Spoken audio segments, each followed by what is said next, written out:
बादल फटने की वजह से काफ़ी नुकसान हो रहा है। धराली के बाद थराली, क्रांतियां और भ्रांतियों से जूझ रहा देश कि रोक न पाया जल बहाव अपना, जल गए थे जंगल सारे।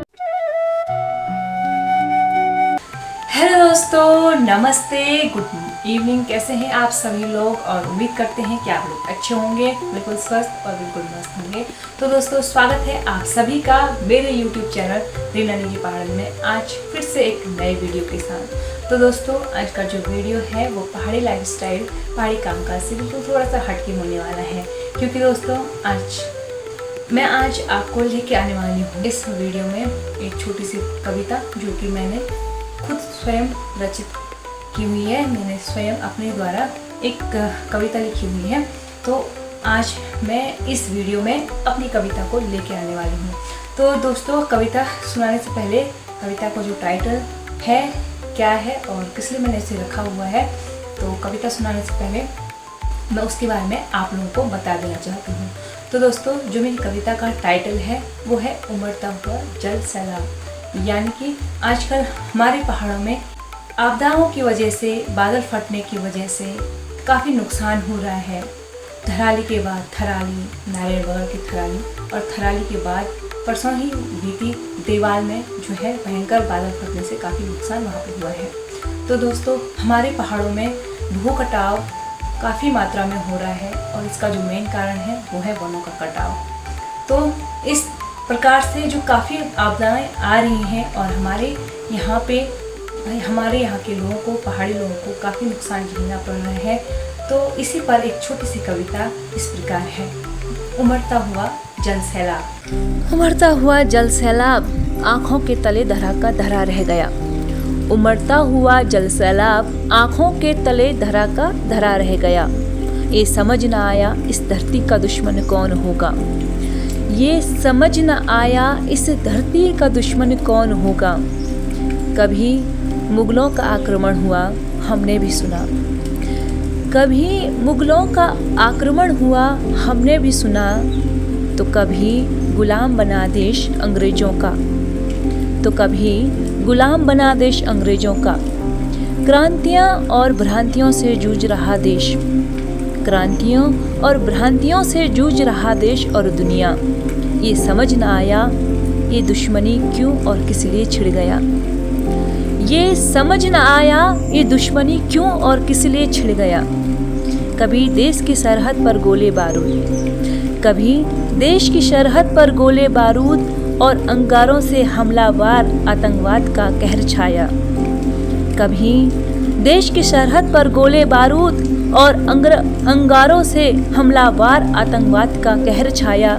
तो दूसरी तरफ बरसात में जल सैलाब का कहर ढाया। तो दूसरी तरफ बरसात में जल सैलाब का कहर ढाया। भरोसा किस पर और कितना होगा, भरोसा किस पर और कितना होगा। दुनिया बनाई ईश्वर ने तो, दुनिया बनाई ईश्वर ने तो, ईश्वर भी इसे बचाने में असमर्थ होगा। लोभ का प्रकोप है, लोभ का प्रकोप है, पर परपंच है दौलत कमाने का। लोभ का प्रकोप है, पर परपंच है दौलत कमाने का। ये प्रकृति का कैसा परिणाम है, ये प्रकृति का कैसा परिणाम है। सूख जाते थे झरने यहाँ, सूख जाते थे झरने यहाँ। पेड़ पौधे उगते थे पहाड़ से बड़े बड़े, पेड़ पौधे उगते थे पहाड़ से बड़े बड़े। यहाँ हो गया कटाव इतना, यहाँ हो गया कटाव इतना कि रोक न पाया जल बहाव अपना, कि रोक न पाया जल बहाव अपना। दोष किसका क्षति होती है, दोष किसका क्षति होती है, रोष किसका। ना कर शिकायत ईश्वर से है मानव, ना कर शिकायत ईश्वर से है मानव। आज विकास की आड़ में बन बैठा है तू दानव, आज विकास की आड़ में बन बैठा है तू दानव। भुगत ले इस परिणाम को भी, भुगत ले इस परिणाम को भी।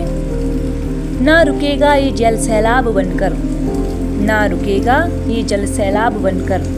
तोड़ देगा अपनी चुप्पी को ये अब, तोड़ देगा अपनी चुप्पी को ये अब, जो क्षति पहुंचाई है तुमने इसका भी दुष्परिणाम होगा। जो क्षति पहुंचाई है तुमने इसका भी दुष्परिणाम होगा। बढ़ गया प्रकोप जल का, बढ़ गया प्रकोप जल का, दोषी बोल कौन होगा। बढ़ गया प्रकोप जल का, दोषी बोल कौन होगा। जल गए थे जंगल सारे, जब जल गए थे जंगल सारे, हाहाकार मची थी सारे वन में, हाहाकार मची थी सारे वन में। तब चीख उन तमाम सैकड़ों जीवों की, तब चीख उन तमाम सैकड़ों जीवों की, बोल किसने सुनी होगी, बोल किसने सुनी होगी। दोष बोल अब किसका होगा, दोष बोल अब किसका होगा। मिल गए थे राख में, मिल गए थे राख में सारे जीव, मिल गए थे राख में सारे जीव, सारे प्राणीजन अब बोल दोष किसका होगा। प्राणीजन अब बोल दोष किसका होगा। अब बात प्रकृति की क्षति की है तो, अब बात प्रकृति की क्षति की है तो, आज तबाही का कारण वही बना होगा, आज तबाही का कारण वही बना होगा। मत पूछ दोष किसका होगा, मत पूछ दोष किसका होगा। हर बार विकास की आड़ लेकर, हर बार विकास की आड़ लेकर तबाही का मंजर बना देता है। हर बार विकास की आड़ लेकर तबाही का मंजर बना देता है। मानव बोल अपने फायदे के लिए तमाम जीवों के लिए बन बैठा है तू दानव। मानव बोल अपने फायदे के लिए तमाम जीवों के लिए बन बैठा है तू दानव। ये उमड़ता हुआ जल सैलाब आँखों के तले धरा का धरा रह गया। ये उमड़ता हुआ जल सैलाब आँखों के तले धरा का धरा रह गया। तो दोस्तों, उम्मीद है कि आप लोगों को मेरी आज की ये कविता पसंद आई होगी और उम्मीद करते हैं कि आप लोग मेरी इस वीडियो को लाइक ज़रूर करेंगे। अगर आप चैनल पे नए हैं तो चैनल को प्लीज़ सब्सक्राइब करें। कल फिर मिलते हैं एक नए वीडियो के साथ, एक नई कविता के साथ। तब तक के लिए नमस्कार।